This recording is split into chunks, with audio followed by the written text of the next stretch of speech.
Estando en discusión en el espacio público el tema de el presupuesto que el país va a asignar el próximo año a los temas de ciencia, a los temas de investigación científica y a los temas de organización también del Ministerio de Ciencias, que debiera comenzar a funcionar el próximo año. Estando esos temas en la agenda, queremos hablar hoy día con un científico de alta jerarquía. Es el profesor y doctor Ramón Latorre, Premio Nacional de Ciencias del año 2002, y que es el director del Centro Interdisciplinario de Neurociencia de la Universidad de Valparaíso. Bienvenido al programa, doctor. Me acompaña Eliana Rosas. Bueno, Héctor, buenas tardes. Buenas tardes. Bienvenido. Héctor y Eliana, muchas gracias por la invitación. Y yo feliz de estar aquí de nuevo. Esta ha sido una radio muy cariñosa con nuestro centro, así que un gran placer. Bien, doctor, hay un debate, digamos, sobre el presupuesto asignado a CONICYT este año. Entiendo yo que en la propuesta original del gobierno era una propuesta bastante magra. Yo entiendo que incluso se reducían los recursos asignados. Se alcanzó en los últimos días un acuerdo con la oposición.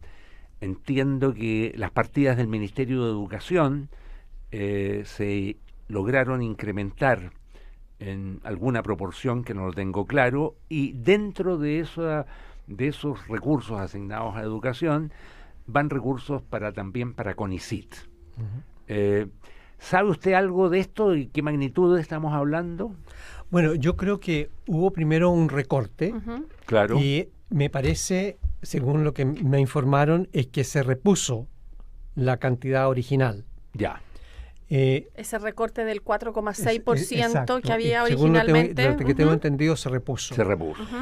De todas maneras, yo creo que hay dos aristas del problema.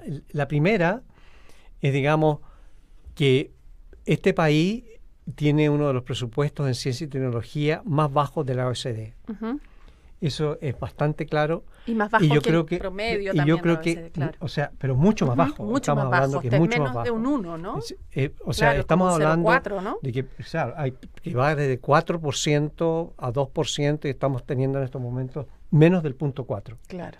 Entonces, realmente es un presupuesto, uno podría decir que comparado con esos otros presupuestos de los países en los cuales nosotros estamos incorporados, es miserable.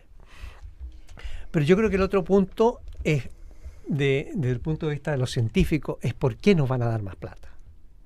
Yo creo que eso es lo más fundamental. O sea, por qué el país necesita apoyar más a la ciencia, claro, y al hacer desarrollo, más investigación. Hacer más investigación.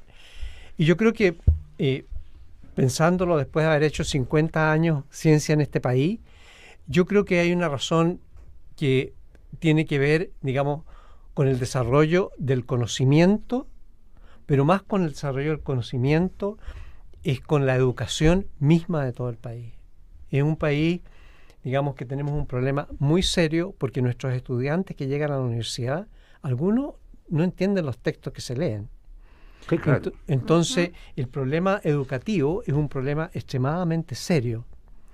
Pero escuchaba el otro día en este festival de Puerto de Ideas a un filósofo italiano que el título de su conferencia era Ciencia inútil y sociedad. Sí. Entonces, ¿de qué estamos hablando acá? O sea, yo creo que estamos hablando de lo que él decía, y yo creo que eso es lo importante, y por eso es que hay que apoyar no solamente a la ciencia, sino que a la cultura en general. Él rescataba la inutilidad del exactamente. Claro, entonces, el valor de esta inutilidad, esta presunta inutilidad. Claro. ¿En qué redunda, digamos?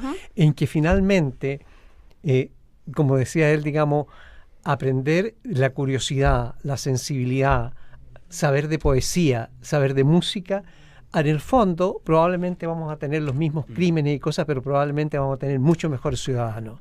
Entonces, es la fundación de una sociedad en donde los ciudadanos están movidos por la belleza, están movidos por la cultura, están movidos por la curiosidad. Ahora, yo creo que costaría encontrar divergencias, costaría encontrar otra opinión, digamos, en relación a que Chile efectivamente destina a la investigación científica cantidades que son absurdas. Pero dicho eso, es raro que el gobierno paralelamente, a través de un programa de becas Chile, financia muchísimos doctorados. Los doctorados en general, el destino de los doctorados es la investigación. El destino de los doctorados es la investigación académica y la investigación científica, digamos, ¿no es cierto? En universidades o en centros autónomos de investigación. Y yo entiendo que el país ha estado formando en los últimos años una cantidad de doctorados muy superior a la que puede absorber en sus universidades y puede absorber en sus centros científicos, lo cual es absurdo, digamos, ¿no es cierto? Es absurdo. Yo entiendo que países relativamente serios, como Alemania, como los países nórdicos, digamos, no invierten un peso más en formar un doctor que en las plazas para las cuales ellos tienen cupos, digamos. Bueno, mire, yo creo que el problema nuevamente es un problema que nace, yo creo que de los economistas y de las comparaciones. Esto nace sencillamente que nosotros producíamos muchos menos doctores que los países de la OECD. Claro, ellos tienen los más desarrollados 7,9 investigadores por cada 1.000 trabajadores. Nosotros tenemos 1 por cada 1.000, exacto, ¿no? Esa es la diferencia, entonces, ¿no? Pero como dices tú, Héctor, el punto es ¿qué vamos a hacer con esos doctores? Claro, ¿dónde van a trabajar? Yo te voy a contar una anécdota. A mí me dieron, esto no es un viaje de mi ego, sino que sencillamente coincidió que yo iba a recibir el Premio México con que el presidente de México había invitado a todos los ministros de ciencia de la región, y como en ese momento no había ministro de ciencia en nuestro país, sino que un presidente de CONICYT, claro, iba la presidenta de CONICYT en el avión. Entonces yo conversé con ella y le dije, pero eso es una barbaridad. La barbaridad es doble. Primero, es la cantidad de gente que están mandando para afuera y que no seleccionan por áreas, porque están debilitando nuestros propios doctorados, que ha costado 20, 30 años en realizarlos y formarlos aquí. Los doctorados que tenemos en las universidades chilenas. Exacto, y que son buenos doctorados. O sea, nosotros tenemos un par de doctorados en nuestro centro que, digamos, es un doctorado competitivo y realmente nos llega gente de España, nos llega gente de Venezuela, o sea que no es un doctorado hecho a la medida del chileno, sino que es un doctorado internacional. No es para doctorarse por correspondencia. Exacto, exactamente. Entonces, el punto es ese, se crea porque necesitamos más, no porque necesitamos para el desarrollo del país. Entonces no se piensa de esa manera. Entonces yo le pregunté a la presidenta, ¿qué vamos a hacer con todos esos doctores? No sabemos. No sabemos. No sabemos. O sea, no hay ningún programa. Yo entiendo, doctor, que el problema es bien dramático en el área de las humanidades y de las ciencias sociales. Yo creo que incluso es más dramático que en el área científica. Claro.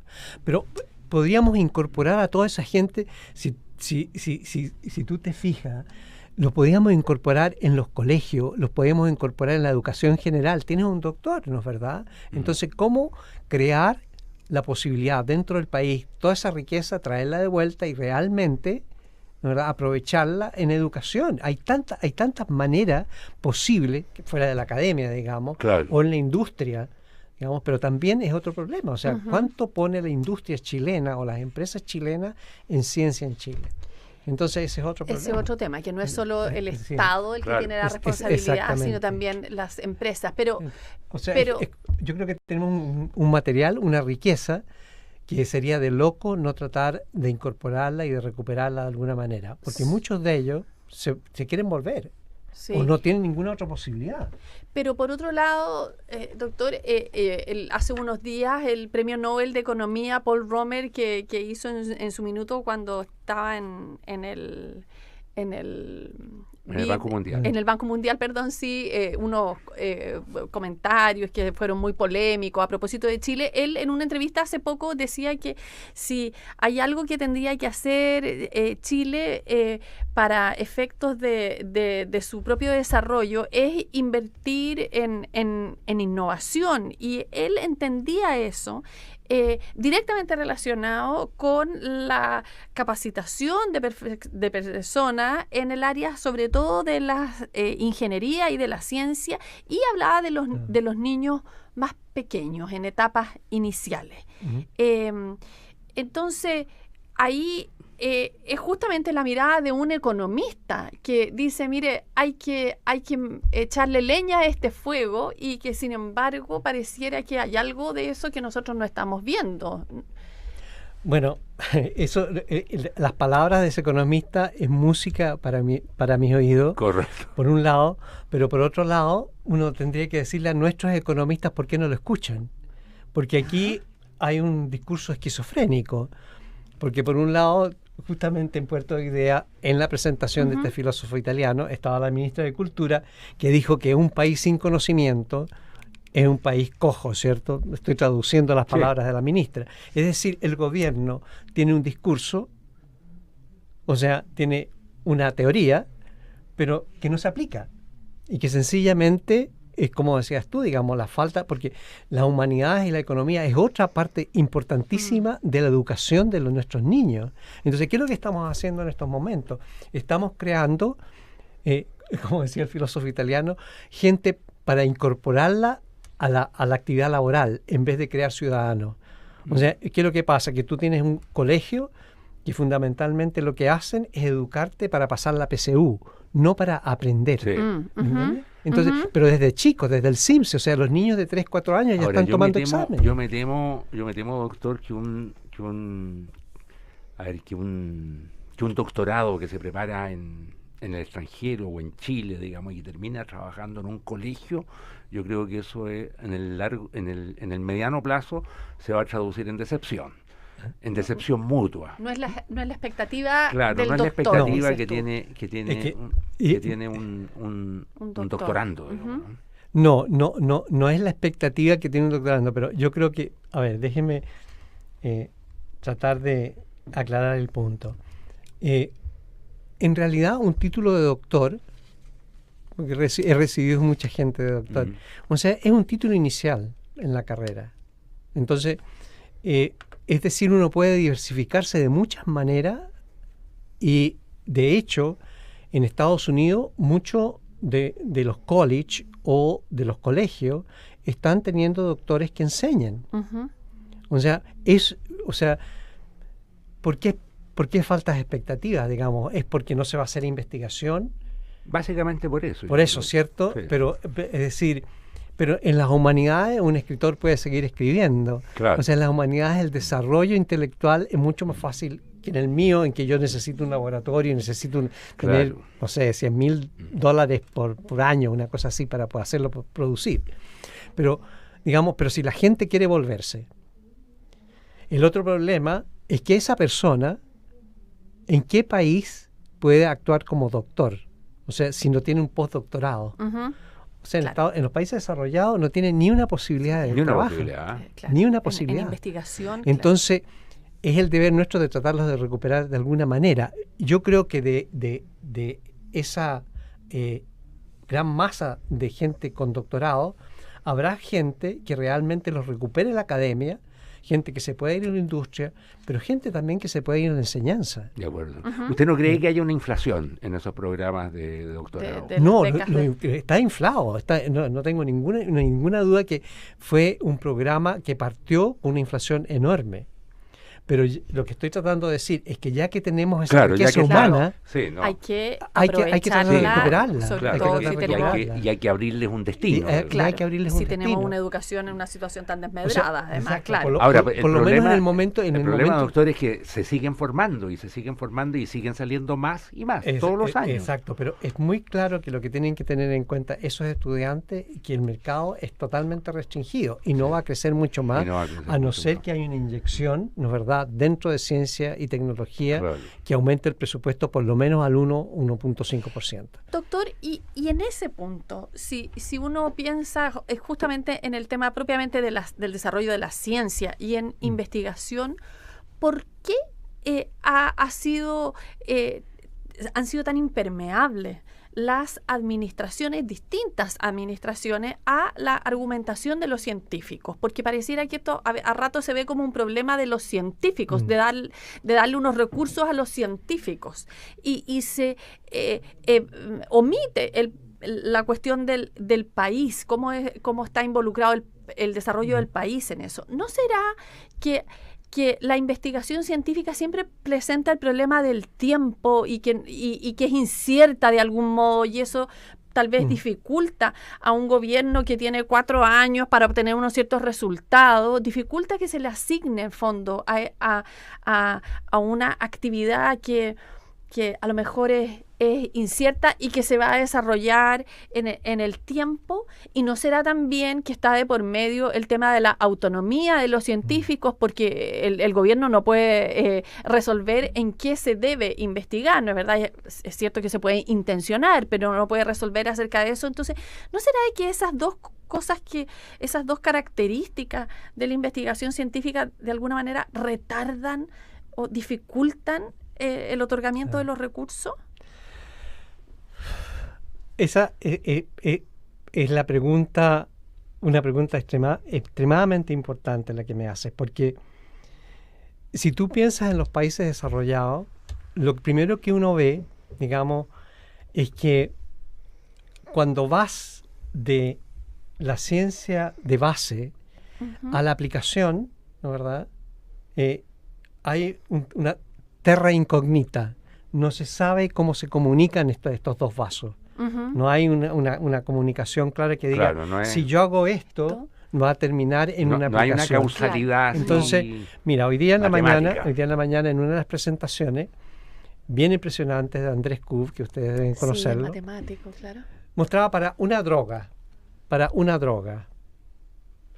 Tú tienes tu parte, 1000 instituciones, 1000 científicos que se juntan para producir los artículos necesarios para que eso pase a una etapa de aplicación, que para que llegue a la clínica, llega a la clínica en 100 y se traduce en una droga después de aproximadamente 10, 20 años. Claro. Entonces, lo que pasa es que realmente el país necesita esta ciencia de base, porque para que se comuniquen estos dos vasos, la comunicación es mágica, nadie sabe. La curiosidad, si no dejas la curiosidad que realmente se desarrolle, se exprese, claro. No puede haber innovación en un país si no tienes gente curiosa. Claro, si no se hace esa apuesta. Si no haces una apuesta, entonces como lo que llaman el capital aventura, ¿cierto? Entonces es apostar. Y en este caso, nosotros tenemos en nuestro centro una apuesta, y apostamos a crear 2 grupos Max Planck. No sé si ustedes saben lo que son los Max Planck, pero los Max Planck es una de las instituciones científicas más grandes del mundo, está en Alemania con una cantidad enorme de premios Nobel, y tuvimos el honor de que ellos nos concedieran crear grupos Max Planck dentro de nuestro centro. ¿Qué significa eso? Que nosotros... El centro suyo, el interdisciplinario de neurociencia. ¿Qué significa eso? Que nosotros hicimos un concurso internacional, entre los cuales participaban directores del Instituto Max Planck y nuestro instituto, y se seleccionó entre 40 postulantes de todas partes del mundo a 2. ¿Ya? La persona que está ahora trabajando en nuestro centro es de Taiwán, trabajaba en la Universidad de Yale, en New Haven, en Estados Unidos, y está en Chile ahora trabajando. ¿Qué significa eso? Que nosotros le pasamos una cierta cantidad de fondos que le permiten hacer su investigación y no preguntamos. Ponemos la responsabilidad en el investigador, creyendo que esa persona nos va a desarrollar ciencia de primera calidad. Claro. ¿Me entiendes? Entonces, si uno pensara por lo menos en proteger a nuestras élites, por lo menos proteger a aquella gente que son como sandías caladas, por decirlo así, y le diera a los que necesitan, no se nos van a ir. Porque en un mundo globalizado como este, ¿por qué una persona que quiere realmente hacer ciencia se va a quedar? Se va a quedar en Chile. Entonces, es una cosa que tienen que entender los gobiernos, y yo no sé por qué no los entienden los políticos, pero los economistas. Porque fíjate, los economistas, ¿de dónde salen? Salen de Harvard, salen de MIT, el país que produce más científicos y premios Nobel del mundo en ciencia básica, en ciencia de base. Entonces, ¿cómo no han entendido cómo se desarrollan los países sobre la base de la curiosidad? De la curiosidad y de la apuesta. Y de la apuesta. Claro. Probablemente ahí prima lo que señalaba Eliana antes, en orden a que la investigación científica es una investigación cuyos retornos, digamos, son difíciles de medir e imposibles de medir en un plazo de 2, de 3 o de 4 años. Pero está todo ligado, te fijas, tú no lo puedes separar, tú no puedes pensar que vas a poder hacer innovación de verdad. Pero para un país que anda a palos con el águila, ¿ah?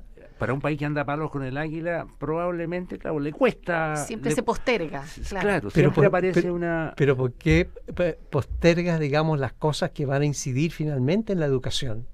Fíjate... Claro. ¿Será porque los científicos no salen a quebrar faroles? ¿Será porque no pintan las murallas?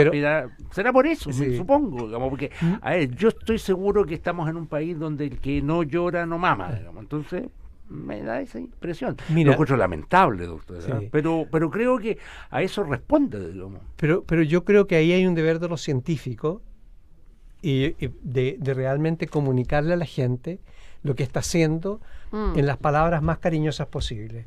O sea, realmente bajar a la tierra lo que se está haciendo y por qué eso es interesante e importante, no porque va a dar un producto final, sino que por último porque es bello, porque es lindo, porque tiene una estética. Y yo creo que realmente, si tú piensas, es como decía, lo único que es importante, Einstein decía eso, es la imaginación, ¿no es verdad? Entonces, pero porque el desarrollo de la ciencia no es diferente del desarrollo de las artes y las humanidades. No. Ahí hay una contradicción en términos, ¿me entiendes? Porque tiene unas lógicas que son misteriosas. Son misteriosas, exactamente. Misteriosas. La palabra intuición es más importante en ciencia que lógica. Porque a mí de repente se me ocurre, y me ha pasado, una solución en la ducha, ¿me entiendes? De repente... ¿Y por qué apareció? ¿De dónde apareció? Entonces el cerebro es un órgano muy raro y que funciona de manera misteriosa. Entonces hay mucho de esto de que las cosas aparecen exactamente como aparecen en un novelista, en un pintor o en un músico. Entonces la cultura es una sola. Y esa cultura incluye la innovación, incluye los desarrollos. Porque fíjate, mira qué cosa más maravillosa. Tú sabes cómo, ahora todos usamos el GPS, ¿cierto? Para ir para todas partes. ¿Tú sabes en qué está basado el GPS? Tengo idea. ¿No tienes idea? No tengo Está basado en la teoría de la relatividad. ¿Qué te parece? ¿En serio? ¿Ah? Es porque el tiempo no es absoluto. El tiempo varía dependiendo de la velocidad de las cosas. Habrías pensado que este loco de Einstein que imaginó un espacio-tiempo y viene a repercutir, no sé, en 90 años después. Pero en una máquina que usamos todos los días y no podemos llegar a la casa ahora si no tenemos un GPS. Exactamente. Entonces, mira qué cosa más maravillosa. Un viejo pelucón, ¿no verdad?, que interpretó y dio una imagen del universo que realmente nos parece totalmente demente, ¿no verdad? Que el universo hay un espacio-tiempo, digamos, que la velocidad de la luz es constante, que dijo, por ejemplo, imagínate, el fotón es una partícula, pero no tiene masa. Entonces, todas esas cosas que aparentemente, pero son maravillosas porque son lindas, ¿me entiendes tú? Claro, o el electrón puede tener dos historias. Entonces, el electrón estamos hechos de partículas esquizofrénicas y todo eso lo estamos aplicando en los computadores, lo estamos aplicando en los viajes espaciales, en cómo estamos aprendiendo el universo. Es decir, imagínate tú, pero va yendo mucho más atrás, digamos, el tipo que miró para arriba, ¿no verdad?, con un telescopio, o miró lo más chico con un microscopio, vio cosas que no se podían ver de otra manera y vio un universo nuevo, creó un universo. ¿No te parece maravilloso? Me parece maravilloso. Y gracias al tipo, pero fíjate tú, el tipo estaba mirando, ¿no verdad? Células, no sé, polen o células de las plantas, sin ningún interés en absoluto que eso le iba a permitir a curar una enfermedad porque iba a poder ver bacterias. Increíble. Entonces, eso es precioso. Es maravilloso que haya apasionados que logren ver, claro, eso. Entonces, esa es la gente que necesitamos. Sí. Ahora, ¿De dónde salieron los transistores? ¿Te crees que salió de un Ciro Peraloca que lo inventó porque quería hacer innovación? De un físico básico. Y para eso necesitaba todas las bases de la física. Ahora, perdonen, pero yo estoy básica, ¿no? Y a propósito de toda esta maravilla que usted describe y que muchas veces se omite en toda esta discusión, da la impresión que toda la presión que ha habido y toda la demanda porque exista un Ministerio de la Ciencia finalmente ha tenido una especie de efecto boomerang, ¿no? En días pasados, Fabián Yaksich, el Premio Nacional de Ciencias, planteaba algo como esto, ¿no? En la línea de que los recursos que iba a necesitar la institucionalidad del ministerio, de alguna manera, tenían que salir del mismo saco de la ciencia y que eso había terminado incidiendo en que se le restaran unos fondos que finalmente parece que se le van a reponer, pero en fin. Pero pareciera que hay ahí una sensación si ya les dimos un ministerio, entonces ahora que se queden contentos con eso. ¿No habrá sido contraproducente esa demanda del ministerio? Yo creo que nosotros mismos la pedimos.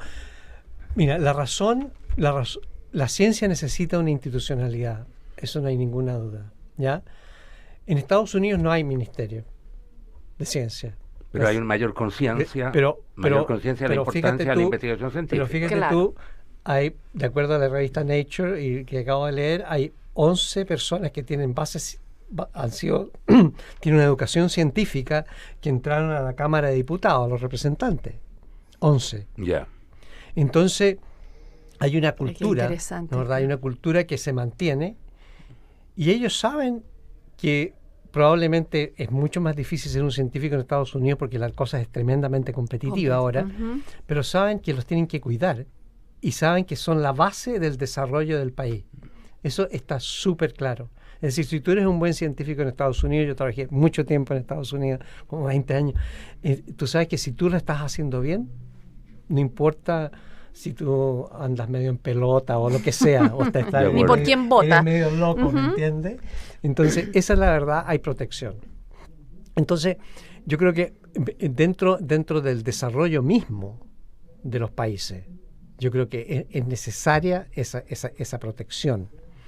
Entonces, volvamos al ministerio. Y se supone que en Chile la institucionalidad de un ministerio sería más efectiva para generar, entonces, ¿qué es lo para amparar a la comunidad científica. ¿No? Exactamente, sobre la base de que, porque en estos momentos, ¿qué es lo que es CONICYT? Una piedra en el zapato en el Ministerio de Educación, en el cual el presidente no tiene ni un poder. No puede llegar al presidente de la República y decir, señor presidente, no tengo presupuesto.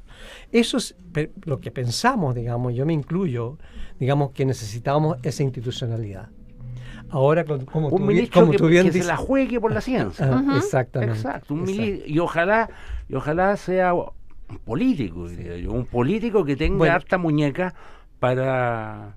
o un científico que también científico como usted, con ¿cierto? muñeca. Entonces, pero lo que decías tú, esto se puede transformar en una tremenda mochila de plomo. ¿Ya? Es cierto. Entonces, lo que se necesita, el ministerio, lo que pasa es que el ministerio no se creó bien, porque se creó sin presupuesto, se creó con un montón de hoyos, o sea, no se proyectó, creemos, después de muchas discusiones que se tuvo con la gente que estaba involucrada en su creación, no se creó, a mi manera de ver, un ministerio robusto, ¿ya? Entonces va a ser, si tenemos un mal ministro, vamos a estar mucho peor que antes. Si tenemos un buen ministro... Claro, porque además va a haber que funcionar los burócratas del ministerio. Así es. Entonces, si tenemos un buen ministro, yo creo que podemos salir El a flote. doctor Ramón Latorre, Premio Nacional de Ciencias en Terapia Chilensis. Monitorea tus inversiones cuando y donde quieras a través de la aplicación Mi Inversión. Descárgala en tiendas oficiales App Store y Google Play. Banchile Inversiones, soluciones digitales para optimizar tu tiempo. No se vaya de la sintonía de Radio Duna, porque a continuación viene información privilegiada al cierre y enseguida sintonía crónica junto a Bárbara Espejo y Sergio Fortunio. Tenemos que agradecer la participación del doctor Ramón Latorre, director del Centro Interdisciplinario de Neurociencia de la Universidad de Valparaíso, por haber venido a conversar con nosotros. Muchas gracias, don Ramón. Muchas gracias, Eliana. Nos encontramos mañana aquí en Terapia Chilensis. Muy buenas noches. Buenas noches. Gracias.